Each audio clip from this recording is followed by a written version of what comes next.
Tai gerai, tai dabar atidirk eigą. Skiriam motociklą. Pirmiausia. Jo, ir dar toks dalykas, kad šiaip kurti motociklą geriausia ant laisvo bėgio, ant neutralios padėties. Ta parodo, kai būna speedometras, dažniausiai žiba žalia lemputė, N raidė, reiškia neutralus. Pasižiūri, kad neutralus. Ką įspaudi sankabą. Po truputį gazą. Šibėgį. Esam šibėgį. Pabiškį judam ir leidžiam sankabą. Jo.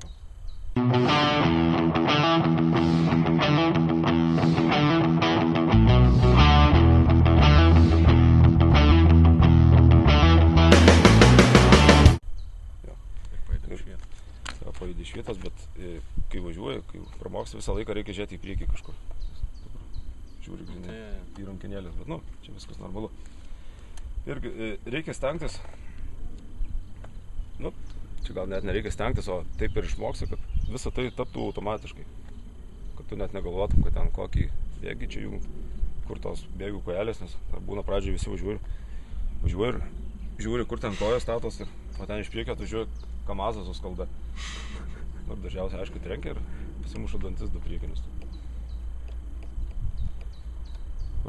Irgi, kai važiuoji, tai iš pradžių stenkis sėdėsnė to irgi tokia, kad kojom, šlaunim, stenkis apspausti motociklą. Sėdėsnė irgi. Rankos kažkiek sulenktos.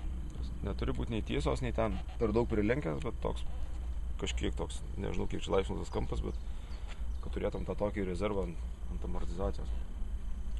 Irgi, ir pradžiai, kai pats pirmas važiavimas, stenkis galvoti daugiau apie dešinę ranką. Kodėl? Apie gazą. Nes, tarkim, kai tu važiuosi ir reikės apsisukti, ir kai tu suksi į kairę pusę, tai automatiškai tavo ranka tiesis ir tu gali nevalingai užsukti gazo rankeną. Tada nurūk kažkur per laukus greitai. Dažniausiai, kai jau tempia motociklas, tai tavo kojos irgi pakyla į orą. Žinai, kai būna, kaip juodberis arklys laumę raganą nešė barstyti į laukus. Dėl ko sniegas blizga žiemą. Viskas iš tikrųjų yra eigoje, yra pats tas važiavimas. Irgi, tarkim, jeigu kažkas jau matysi, kad nesigauna, ten jau matai, kad prarandi motociklo kontrolę arba ten kažkas visą laiką pradžioje laikyk ranką parūštą ant sankabos, kad jeigu kas, nes, tarkim, jeigu motociklas, ten šoktam ar kažkas, tai spaudi sankabą, jisai nustoja važiuoti. Čia yra tas variklio atingimas į galinį ratą. Spaudi sankabą, ten susistabdai ramiai. Stabdymas priekinių stabdžių irgi yra tik tai, stenkis stabdyti tik tai, kai motociklas važiuoja tiesiai. Ten jeigu kažkur ant posūkio, tai irgi jau reikia labai atsargiai, nes tada priekinis ratas pasuktas, jisai gali nučiuošti. Dar reikės griūti ant šono. Skaudžiai. Tai dar irgi, kai mokinsiesi važiuoti, tai merginų kol kas nesivežiok. Nes irgi, kai sėdi žmogus, gali kažkaip tas svorio centras visai kitoks būna ir sunku važiuoti. Vis gali merginoms nosį pragrūdžinti.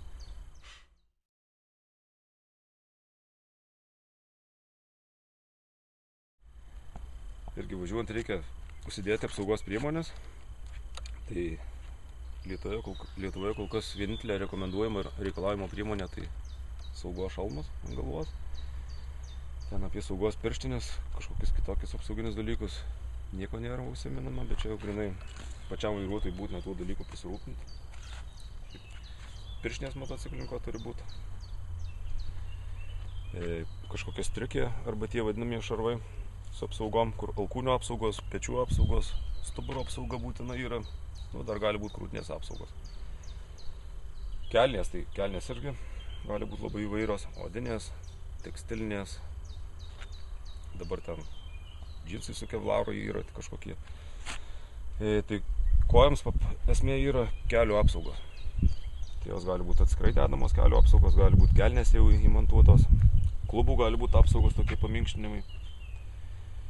Ir motociklininko batai. Irgi esmė jie yra aukštesni už paprastus sportinius batelius, panašiai kaip to batai. Tik tai, kad yra papildoma kulniuko apsauga.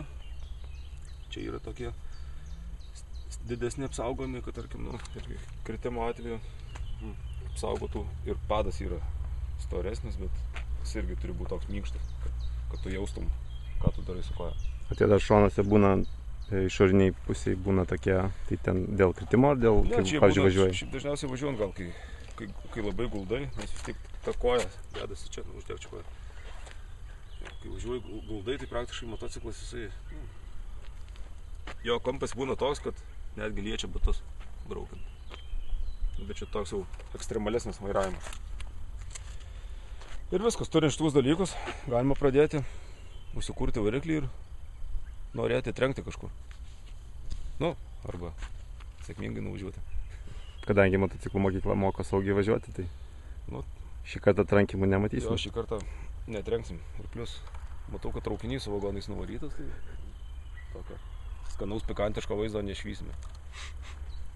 Tai ką, užsidėt tada einam aprangą? Einam.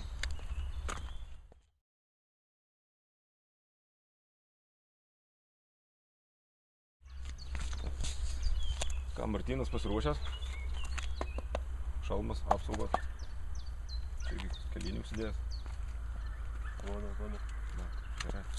Šiaip šitie keliai eina į apačią kelnių, bet bičas kultivuoja kitą stiliuką, tai kelnės siauros aptemptos, kad matytųsi įspūdingos šlaunys. Taip.